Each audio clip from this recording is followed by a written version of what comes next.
அனைவருக்கும் வணக்கம். நாம இப்போ பாக்கியலட்சுமி சீரியலில் என்னெல்லாம் சுவாரஸ்யமான விஷயங்கள் நடக்குதுன்னு பார்க்கலாம் வாங்க. நம்ம கோபிநாத் கமலா கிட்ட கத்திக்கிட்டு இருக்காங்க. அத்தை ஏன் அத்தை இப்படி மறைச்சிக்கிட்டு இருக்கீங்க, ராதிகா மையம் எங்கே போனாலும் சொல்லுங்கள் அப்படின்னு சொல்லிட்டு ரொம்பவே ரிக்வஸ்ட் பண்ணுறாங்க. ஆனால் கமலா இங்கே பாருங்கள், ஏற்கனவே என் பொண்ணு ரொம்ப நொந்து போயிருக்கா.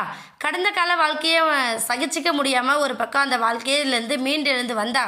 உங்களை கல்யாணம் பண்ணிக்கிட்டால் சந்தோஷமாக இருப்பான்னு நாங்கள் நினச்சோம். ஆனால் அந்த வாழ்க்கையில் அவளுக்கு ஏமாற்றம் மட்டும்தான் மிச்சமாக இருந்துச்சு. இதுக்கப்புறம் நாங்கள் சொல்கிற எதையுமே அவள் கேட்குற ஒரு மனநிலையில் இல்லை. மையவை கூட்டிகிட்டு எங்கே போயிருக்கான்னு எனக்கு தெரியல. நானும் இதுக்கப்புறம் இந்த வீட்டில் இருக்க மாட்டேன். சந்துரு வந்தானா நான் கிளம்பி போயிடுவேன் அப்படின்னு சொல்கிறாங்க. உடனே நம்ம கோபி என்ன பண்ணான்னா வெளியில் ராதிகாவுக்கு ட்ரை பண்ணி பார்க்குறாங்க. ஆனால் ராதிகாவோட நம்பர் ஸ்விட்ச் அப்லேயே இருக்குது. ஏன் ராதிகா என்னை விட்டு போனேன், எப்படி நீ தனியாக இந்த மாதிரி டிசிஷன்லாம் எடுக்கலாம் அப்படின்னு சொல்லிட்டு ரொம்ப புலம்பிக்கிட்டு இருக்காரு. இன்னொரு பக்கம் நம்ம செல்வி பாக்கியா கிட்ட உட்காந்து கேள்வி மேலே கேள்வி கேட்குறாங்க. ஏக்கா, உன் மாமியார் ரொம்ப கோவத்தோடு இருக்காங்க. இந்த மாதிரி ஒரு சூழ்நிலையில் ராதிகா மட்டும் இங்கே வந்தாங்கன்னா வெளுத்து வாங்கிடுவாங்க இல்லைக்கா அவங்க அப்படின்னு சொல்லிட்டு நம்ம செல்வி சொல்கிறாங்க. அது மட்டும் இல்லாமல் ஒருவேளை கோபி சார் இங்கேயும் உங்கள் அத்தையும் இங்கே இருக்கணும்னு சொன்னால் நீ என்னக்கா பண்ணுவ, இல்லை அதெல்லாம் வாய்ப்பே இல்லை, அவங்க இங்கே தான் இருப்பேன்னாங்கன்னா நான் கிளம்பி போயிட்டே இருந்துருவேன் அப்படின்னு சொல்கிறாங்க. கோபி சார் வெளியில் போயிருக்கிறவர் ஒருவேளை அங்கேயோ இல்லை ராதிகாவை கூட்டிகிட்டு இங்கேயே வந்தால் நீ என்னக்கா பண்ணுவ அப்படிங்கிற மாதிரி திரும்ப திரும்ப கேட்கறதுனால நீ தேவையில்லாத கேள்வி கேட்காத செல்வி. அந்த மாதிரி ஒரு சூழல்னா எனக்கு எங்கே சந்தோஷம் இருக்கோ அந்த இடத்த தேடி நான் போய்கிட்டே இருந்துருவேன். இந்த வீட்டுக்கான பணத்தை கொடுத்ததுனால இது என்னோட வீடுன்னு நான் சொல்லிட முடியாதுல்ல. இங்கே நிம்மதினு ஒன்று இல்லைன்னா என்னால் எப்படி இருக்க முடியும் அப்படின்னு சொல்லிக்கிட்டே இருக்காங்க. அந்த டைமில் ஒரு போஸ்ட்மேன் வராரு. போஸ்ட்மேன் என்ன பண்ணுறாருன்னா, ஒரு லெட்டர் வந்திருக்கு, கோபிநாத்தோட வீடு இதுதானே அப்படிங்கிற மாதிரி கொடுக்குறாங்க.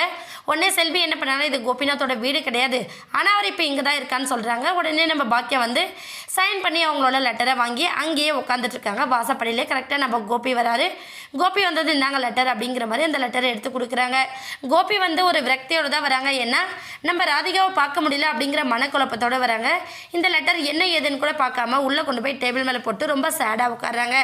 இதை பார்த்த நம்ம ஈஸ்வரி, இனியா, செலின் எல்லாரும் என்ன பண்ணுறாங்கன்னா, என்னாச்சுப்பா ஏன் ஒரு மாதிரி இருக்கீங்க, ஏன் இப்போயும் உன்னை அவள் வேண்டான்னு சொல்லிட்டாளா, அவள் வந்தாலே உன்னோட வாழ்க்கையே இப்படி தான் எல்லாமே போச்சு அப்படிங்கிற மாதிரி நம்ம ஈஸ்வரி சொல்கிறாங்க. உடனே கோபி அம்மா அவள் எல்லாம் விட்டுட்டே போயிட்டாம்மா, அவள் தான் வீட்டில் இல்லவே இல்லைன்னு சொல்கிறல, அப்புறம் எப்படிம்மா அவளால் எனக்கு தொந்தரவு அப்படிங்கிற மாதிரி நம்ம கோபி டைவர்ட் பண்ண பார்க்குறாங்க.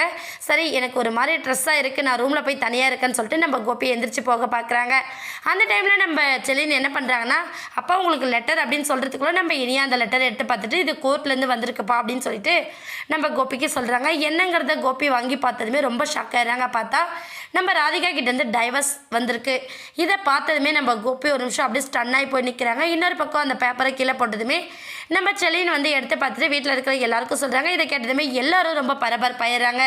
கோபி ஒரு பக்கம் ரொம்ப மன உளைச்சல் காலாயிட்டு நான் போய் கொஞ்சம் நேரம் தனியாக இருக்கேன், என்னை விடுங்க அப்படின்னு சொல்லிட்டு புலம்பிக்கிட்டே இருக்காரு. இன்னொரு பக்கம் நம்ம மையம் என்ன பண்ணுறாங்கன்னா, ராதிகாவோடு சேர்ந்து பீச்சு போயிருக்காங்க. பீச்சுக்கு போன இடத்துல நம்ம ராதிகா அவங்கள பற்றின எல்லா விஷயத்தையும் சொல்கிறாங்க. உனக்கு எது நல்லதோ அதை மட்டும்தான் நான் டிசைட் பண்ணி பண்ணுறதா நினச்சேன், ஆனால் கோபியை இன்ட்ரடியூஸ் பண்ணதில் உனக்கு எவ்வளோ பெரிய வருத்தம் இருக்கும் அப்படிங்கிறத எல்லாத்தையுமே தெரிஞ்சுக்கிட்டேன். ஏன்னா மன்னிச்சிரு மையம், நம்ம வேறு ஒரு ஊருக்கு போகலாம், வேறு ஒரு ஸ்கூலில் உன்னை சேர்த்துறோம் அப்படிங்கிற எல்லா டீட்டெயில்ஸும் நம்ம மையம் கிட்ட சொல்கிறாங்க. மையம் அம்மா நீங்கள் எது பண்ணாலும் எனக்கு சந்தோஷம் அப்படின்னு சொல்லிட்டு ஒத்துக்கிறாங்க. இப்போ டைவர்ஸ் நோட்டீஸ் வந்ததுக்கப்புறம் நம்ம கோபி என்ன பண்ண போகிறாரு, எப்படி இந்த பிரச்சனையிலேருந்து மீண்டெழுந்து வரப்போகிறாருன்னு வெயிட் பண்ணி பார்க்கலாம். இந்த வீடியோ உங்களுக்கு பிடிச்சிருந்தா மறக்காமல் நம்ம சேனலை சப்ஸ்கிரைப் பண்ணுங்கள். தேங்க்யூ.